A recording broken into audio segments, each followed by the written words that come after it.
Namaskar.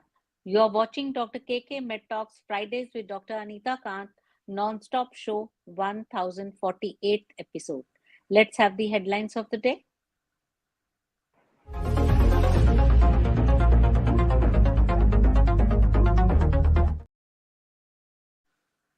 Microsoft expands AI capabilities to shape a healthier future, unveiling several Microsoft Cloud for healthcare innovations that connect care experiences, enhance team collaboration, empower healthcare workers, and unlock clinical and operational insights. India's first rapid Mpox test kit ready for technology transfer to hit market soon, as per the ICMR NIV. TIFR study uses psychedelic drug to trace neuron that can reduce anxiety. Agilis Diagnostics launch pharmacogenomics testing services. Study finds how new imaging methods accurately detect kidney cancer. Now let's go to the topic of the day.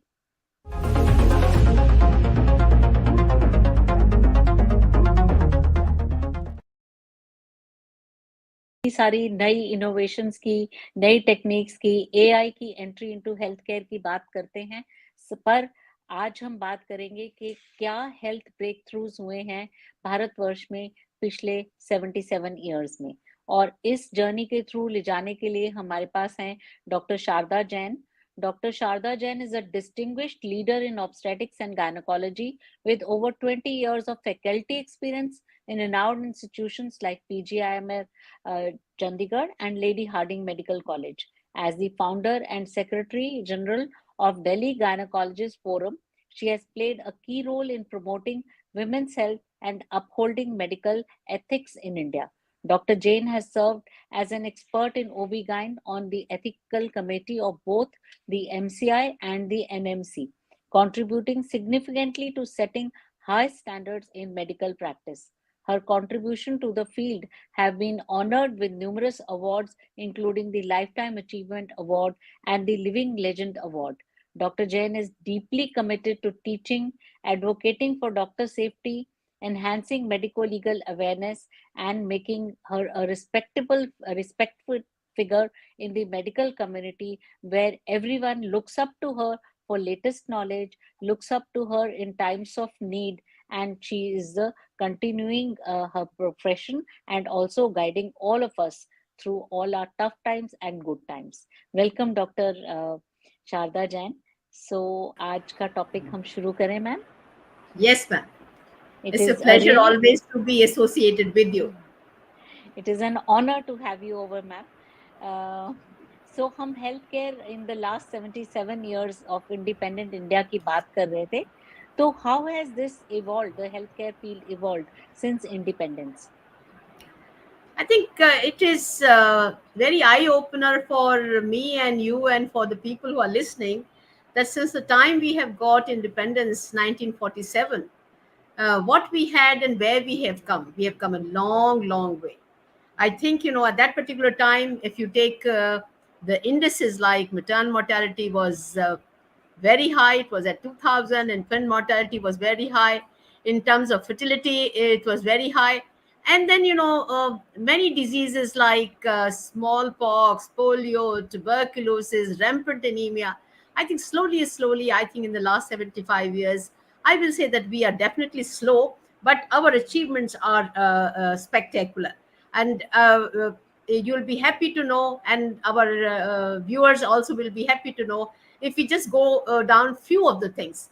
You wish to ask me something more before I get on to few slides? No, ma'am, you get on All with right, the few all slides. right, I'm sure you'll answer everything in that. perfect.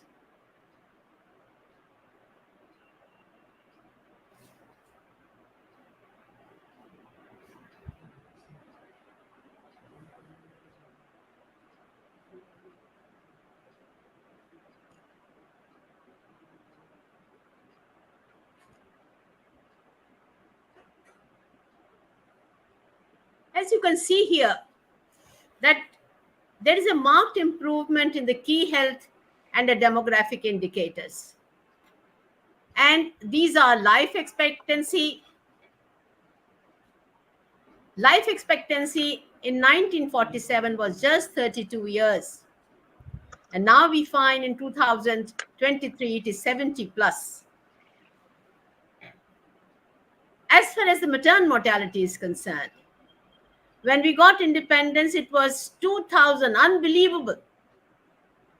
And now, very gracefully, with the hard work of our government, the gynecologists, and all fraternity, we have come down to graceful 97 per lakh.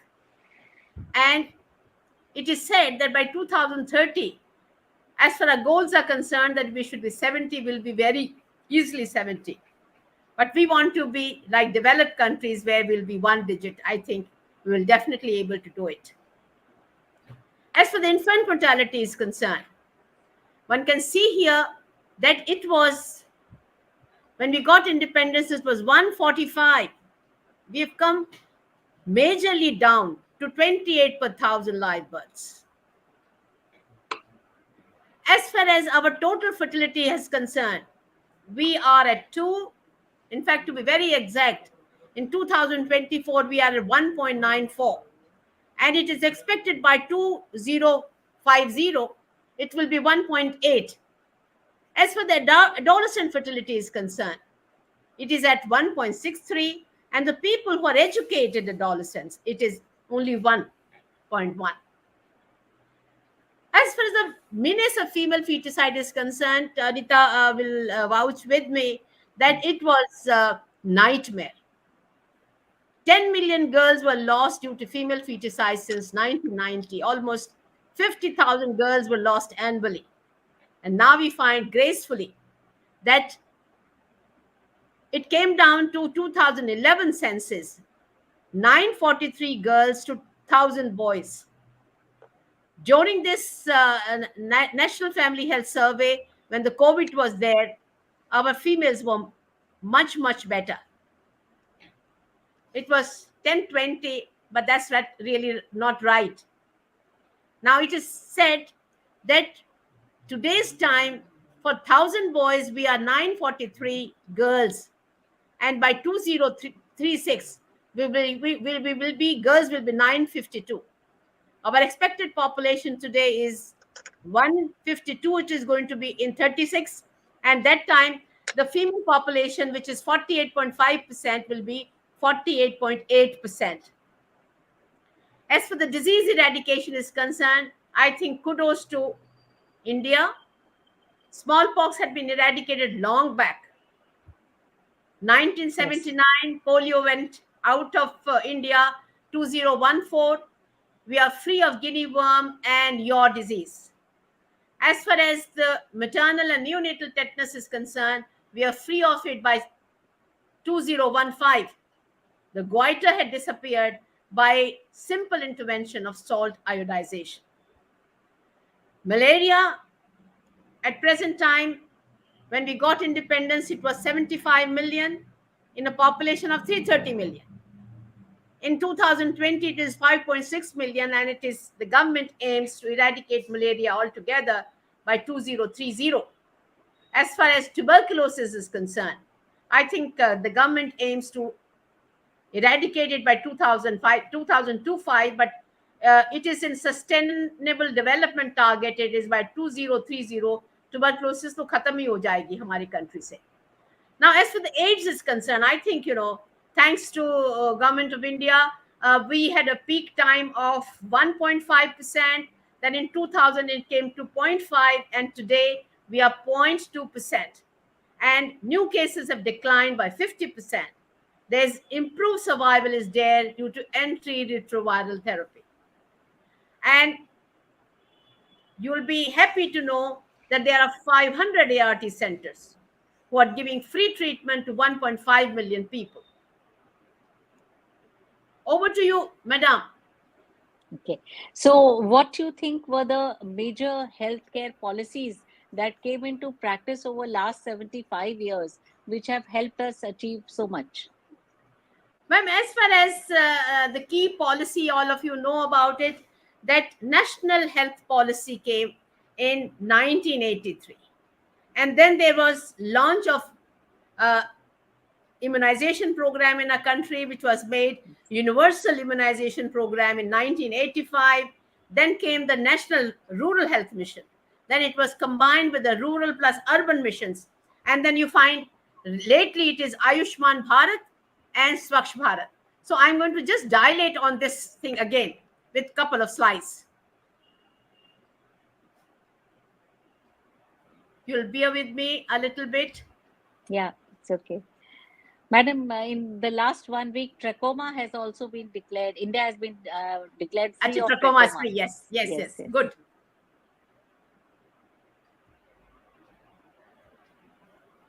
Sorry, I will No take it problem. again. I by mistake I did it. Sorry, It's a visual treat to see your slides, and they leave an imprint on everybody's mind. madam. I can see here.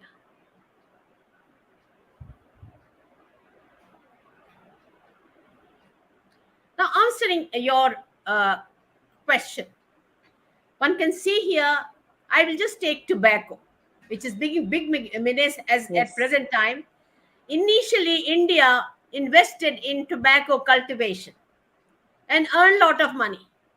But the soon government realized that the cost of tobacco related diseases exceeded much more than the economic gain by the tobacco cultivation. So they brought it down. They brought a tobacco control policy in 2003. And the same year, it not only said, it took a pledge to control global tobacco control. That also came in 2003. Now you can see here that electronic nicotine products and gutka are banned in our country. And there's a 50% reduction in consumption of tobacco. But in adolescent also, it has come down from 35% to 24%. But the only state which is doing it very meticulously is Tamil Nadu. The rest have to get it up. Now, as for the National Health Mission is concerned, which is combined rural and urban missions, we all know that the focus had been on the maternal and child health. This decreased maternal mortality and infant mortality and less than 5 years child mortality. The major innovations had been institutional deliveries. 90% cases are now institutional delivery. They take place in primary health center, in district hospitals, in small nursing homes, but they are not delivering at home. There's a big no to home deliveries. The ASHA workers, which are millions of things, they are accredited social health activists. They have been rolled up in our health program, and they are doing a wonderful job, wonderful job. These ASHA workers are pillar of our primary health care. They are great mobilizer for institutional deliveries because the government of India doesn't want any home deliveries. They are supporting immunization programs. They are distributing iron folic acid. They are also distributing contraceptive pill and creating awareness. They are helping the government in giving medicines to patients who have tuberculosis. And they are now going to be engaged in a very big way in non-communicable disease and mental health problems. Now, the credit must be given to institutional deliveries for bringing down maternal mortality from 2000 to almost less than 100 years, 100 per lakh. Besides Janani Suraksha Yojana, there is Janani Sishu Suraksha Karyakram is also there. And now you can find that the private sector gynecologists can help in Pradhan Mantri Surakshit Matritya Abhiyan, which is there on the 9th of every month.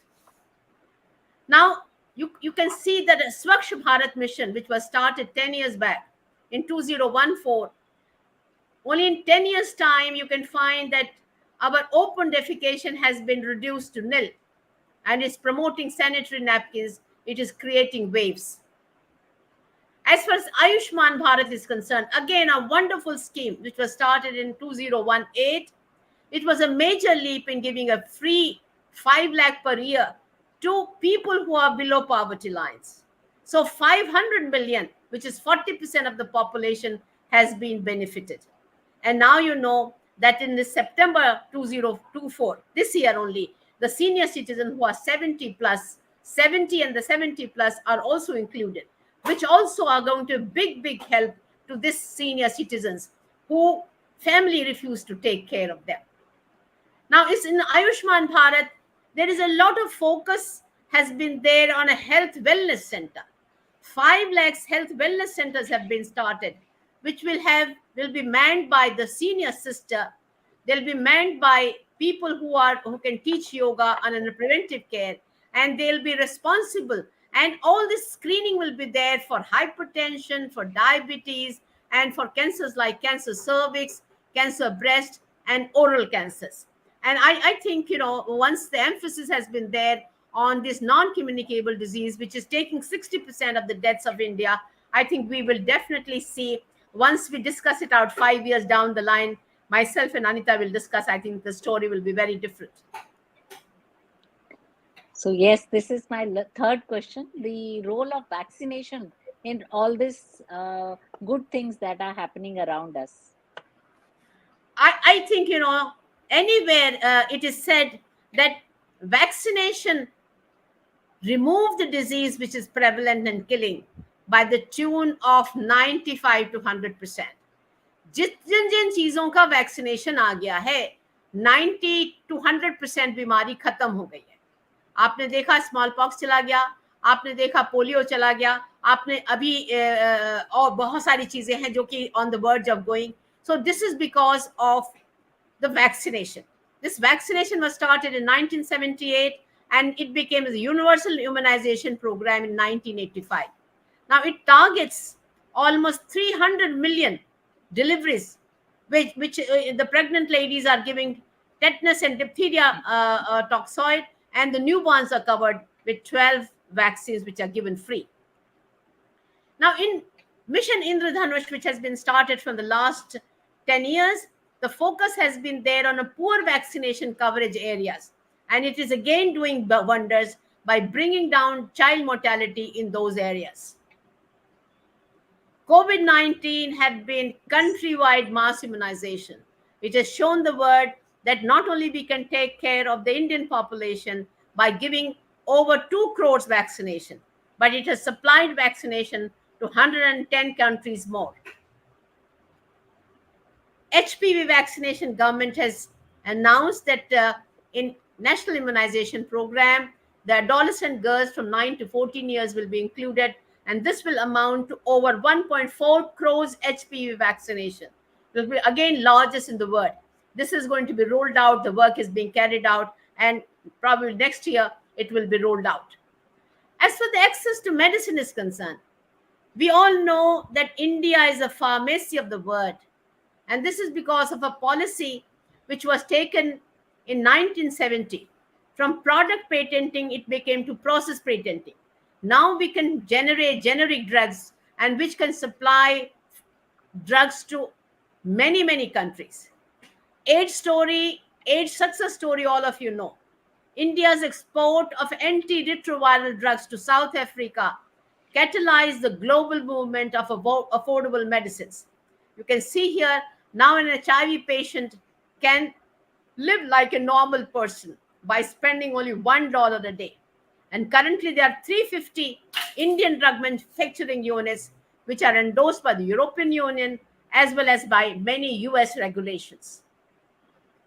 50% of the vaccines which are used for various global child immunization programs are made in India and exported to 101 countries and the UN entities. Yes, over to you, ma'am. Yeah, the health infrastructure has changed over decades. So how has that developed to such a good advantage to all our facilities being available? Madam, it's an eye-opener to you and me. Now there is a Health Infrastructure Mission 2021. There is a digital health mission. This is going to strengthen the Ayushman Bharat platform. There's enhanced connectivity is going to be there of 4 programs which are run by the state governments.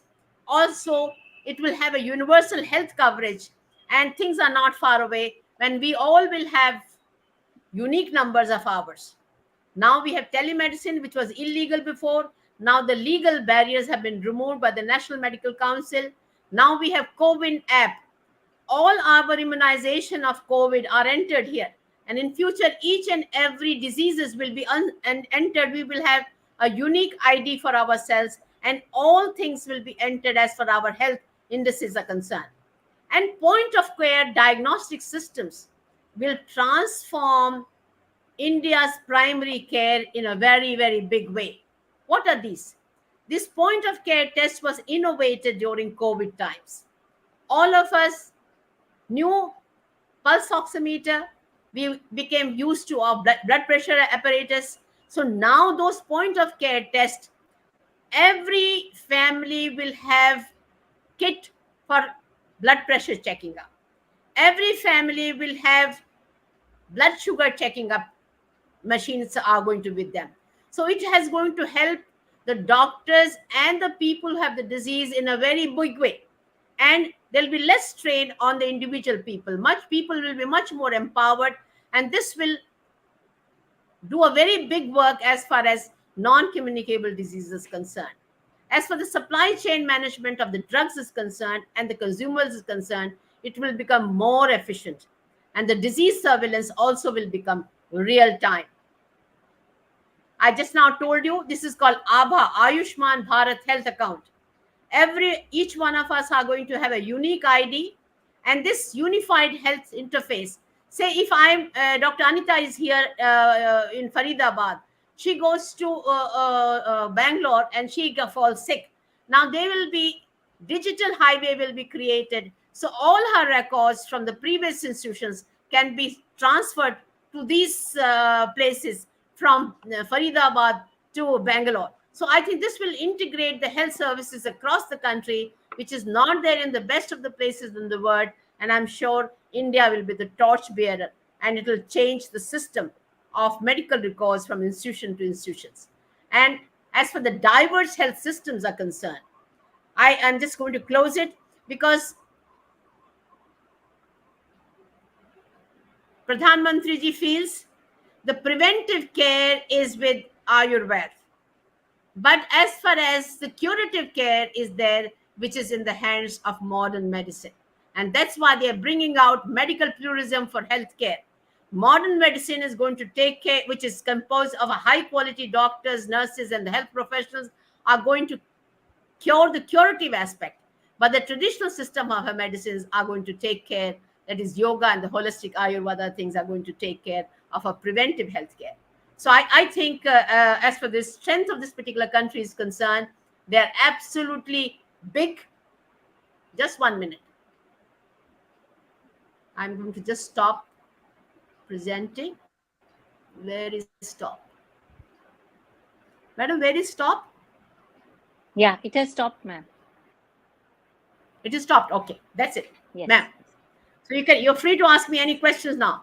Okay. So I will like you to contribute what I have said. How do you endorse it, madam? I really endorse it 110%.